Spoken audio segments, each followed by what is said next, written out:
Jangan skip cerita ini. Kalau lo berani, masuk kamar dan kunci pintu. Ayo kita mulai. Pada masa kolonial, seorang bangsawan Jawa bernama Kanjeng Darmo mempelajari ilmu hitam yang dilarang, penggeret nyawa. Ia percaya manusia bisa memanggil makhluk dari bawah lapisan tanah ketujuh. Tempat roh-roh busuk disimpan bukan untuk dihukum, tapi untuk digunakan. Namun panggilannya tidak berjalan sesuai rencana. Makhluk yang datang bukan hanya roh, tapi iblis pemangsa jiwa yang tidak bisa dibunuh. Hanya bisa disegel dalam benda yang sering disentuh manusia. Maka dipilihlah kursi kayu. Kursi itu kemudian diwariskan turun-temurun. Tapi siapapun yang tahu sejarahnya, tahu satu hal. Jika kamu duduk di kursi itu dan kamu menyimpan dosa, maka tubuhmu tidak lagi menjadi milikmu. Gilang, seorang pria berusia 29 tahun, baru saja pindah ke kota kecil bernama Karangjati. Ia lelah dengan kehidupan Jakarta dan memilih menenangkan diri di tempat baru, di rumah sewa kecil milik seorang pria tua bernama Pak Daryono. Rumah itu bersih, tapi sederhana. Namun, ada satu benda yang terasa ganjil. Sebuah kursi kayu tua menghadap ke tembok di kamar depan. Kursinya terbuat dari jati gelap, berukir samar, dan tidak pernah dipindahkan. Pak Daryono hanya berkata, "Kalau bisa jangan didudukin, Mas. Sudah tua." Gilang tertawa kecil, tapi di malam pertama, ia mulai bermimpi didudukan paksa di kursi itu, dan tubuhnya ditarik ke bawah oleh tangan-tangan dingin. Suara itu datang pada malam ketiga. "Duduklah sebentar saja, duduklah sebentar saja." Gilang terbangun dan melihat kursinya sudah menghadap ke tempat tidur. Padahal ia yakin menghadap ke tembok sebelumnya. Ia mencoba menggeser kursi itu, tapi tidak bisa, seperti menempel pada lantai. Rasa penasaran melawan nalarnya. Ia duduk sebentar di kursi itu, dan keringat dingin membasahi tubuhnya. Dalam sekejap, ruangan terasa seperti tenggelam. Suhu turun drastis dari bawah kakinya. Muncul tangan hitam mengelus lututnya. Tapi saat ia menoleh, tidak ada siapapun. Sejak saat itu, mimpi buruk itu datang setiap malam. Gilang melihat dirinya duduk di kursi itu, memakan potongan daging. Ternyata itu dagingnya sendiri. Ia melihat dirinya tersenyum, namun matanya hitam kelam. Tubuhnya mulai berubah. Berat badannya turun drastis. Ia mulai berbicara sendiri. Ia mencoret-coret tembok dengan simbol aneh dalam keadaan tidur. Ia datang ke dokter, tapi hasilnya menunjukkan semuanya normal. Tapi dosanya tidak normal.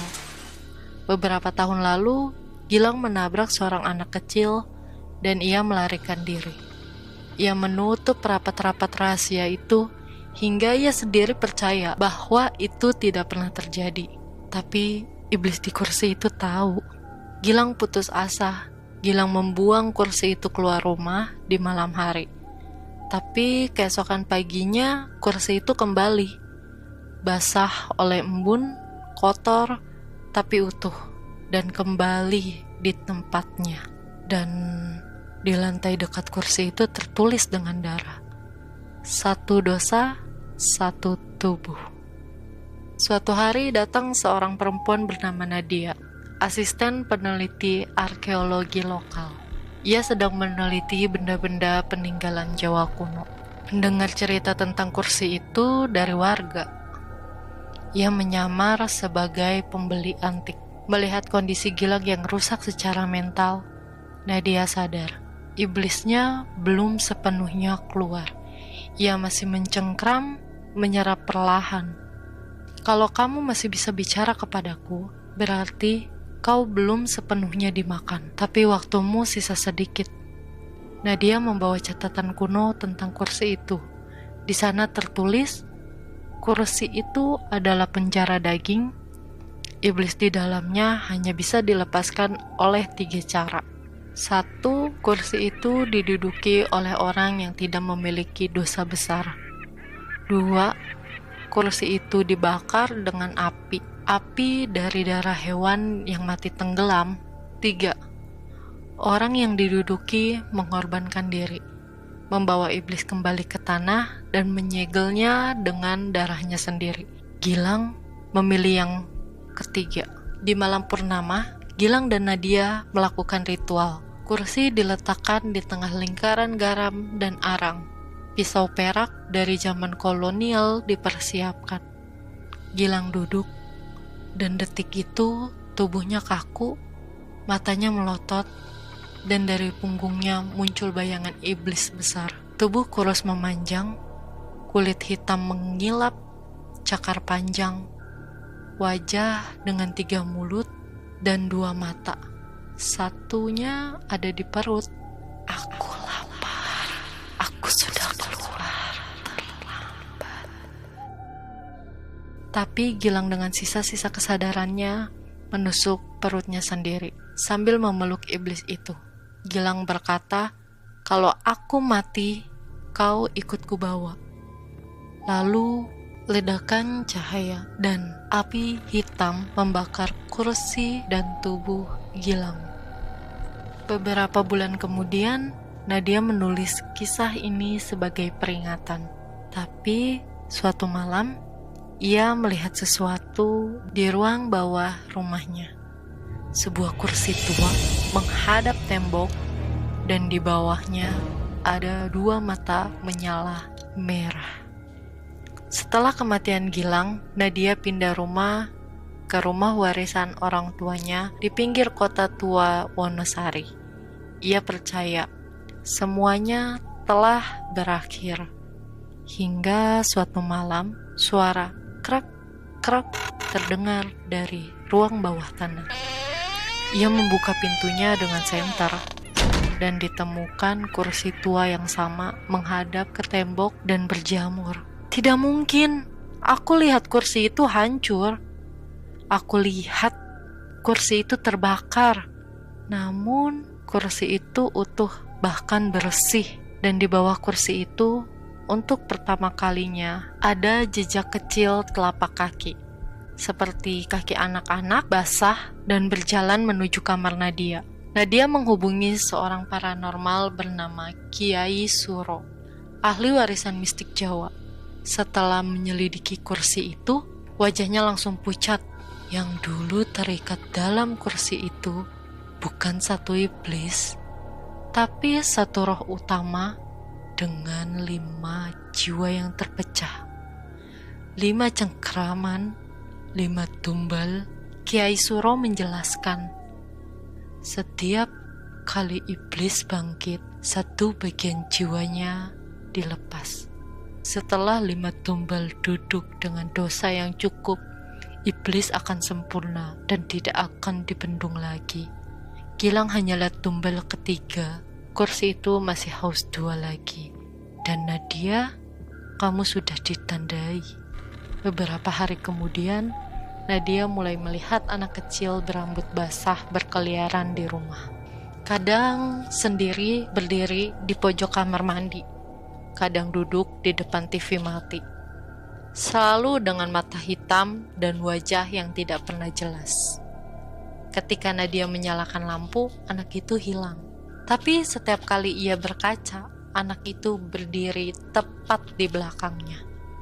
Anak itu tidak pernah bicara, sampai suatu malam ia menulis di cermin dengan jari berdarah, "Ibu, duduklah denganku."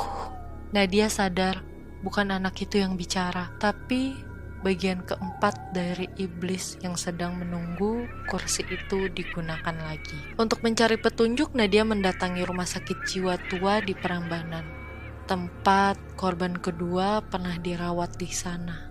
Lalu ia menemukan seorang pasien lama, wanita tua bernama Ibu Ayun yang pernah selamat dari kursi. Bu Ayun berbicara dengan kepala menunduk. Aku duduk bertahun-tahun lalu, tapi aku tidak mati. Aku hidup, tapi aku tidak sendiri. Bu Ayun kemudian membuka bajunya dan ada wajah kecil tumbuh di punggungnya. Matanya terbuka, bibirnya tersenyum. Dia tinggal di tubuhku, menunggu dipindahkan.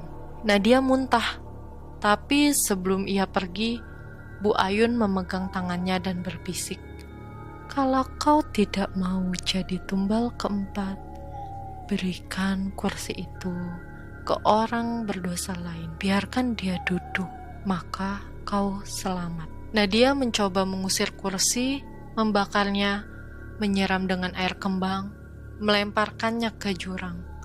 Tapi kursi itu selalu kembali, dan kini setiap kembali, kursi itu tidak sendiri. Ada tubuh lain yang duduk, samar, kabur, dan terus membentuk wujud manusia.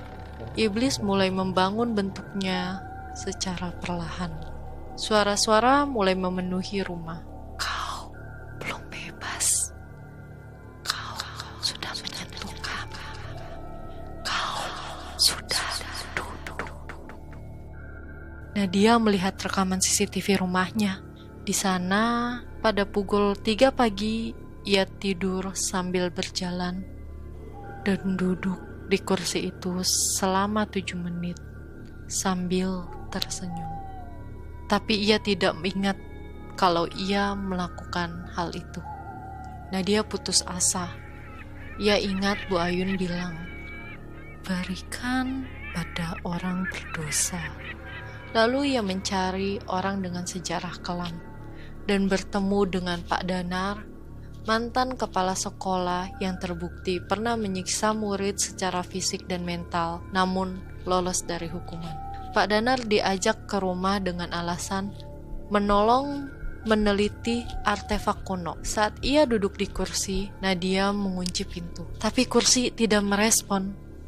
Tiba-tiba Pak Danar diri sambil berkata dengan suara berat, "Dosa orang ini bukan yang kami inginkan. Yang kami mau hanya kau." Kiai Suro muncul dengan cepat malam itu. Ia membawa wayang pusaka dan segel tanah leluhur. Ritual dimulai, tapi sudah terlambat. Iblis sudah menyatu dengan Nadia. Tumbal keempat telah lengkap. Satu langkah terakhir, kursi itu mencari tumbal kelima, dan kursi itu menghilang.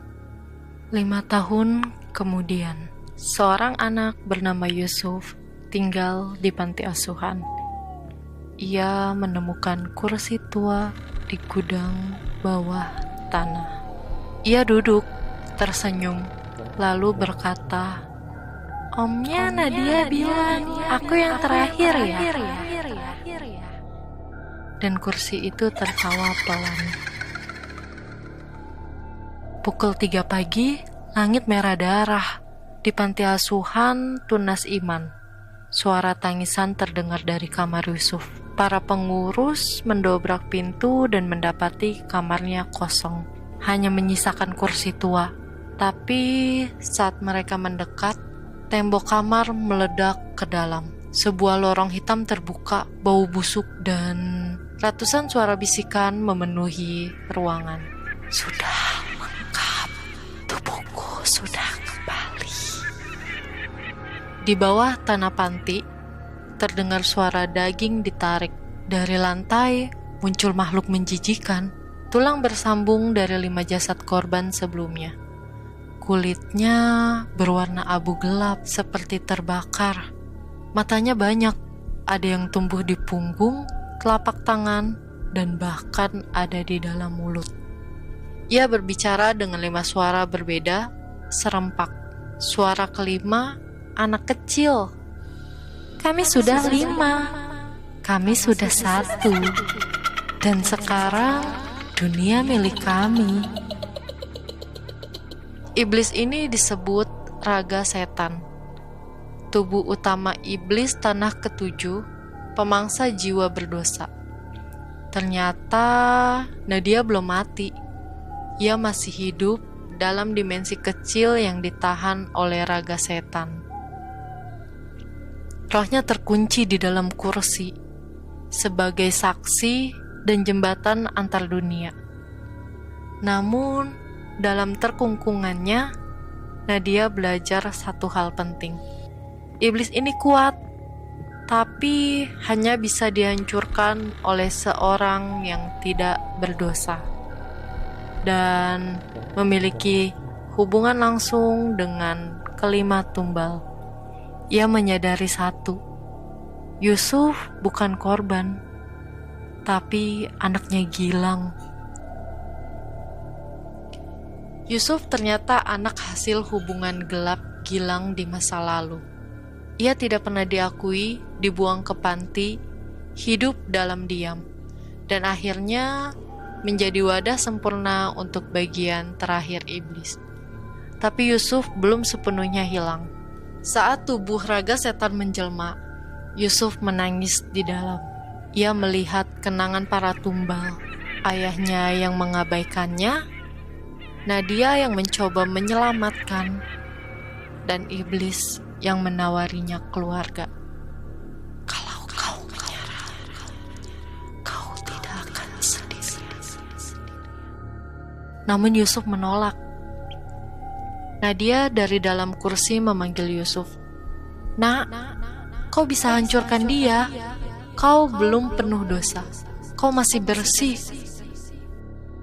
Namun Yusuf mengingat semua dan duduk di kursi untuk terakhir kalinya. Tapi kali ini bukan sebagai tumbal, melainkan sebagai segel baru. Tubuh iblis mulai retak. Suara dari mulut-mulutnya mengerang, "Tidak, tidak, tidak ada yang boleh menyegelku lagi." Namun, Yusuf membuka mulut dan berteriak, "Kembalilah ke lumpur dosa, tempat kamu berasal." Ledakan cahaya dan tanah berguncang. Iblis tertarik ke dalam kursi yang retak menjadi dua, lalu hilang di dalam tanah. Yusuf tersungkur, namun tubuhnya tetap diam. Dan dari matanya yang terakhir terbuka, mengalir air mata. Nadia memeluknya sebelum tubuh Yusuf menghilang bersama segel kursi.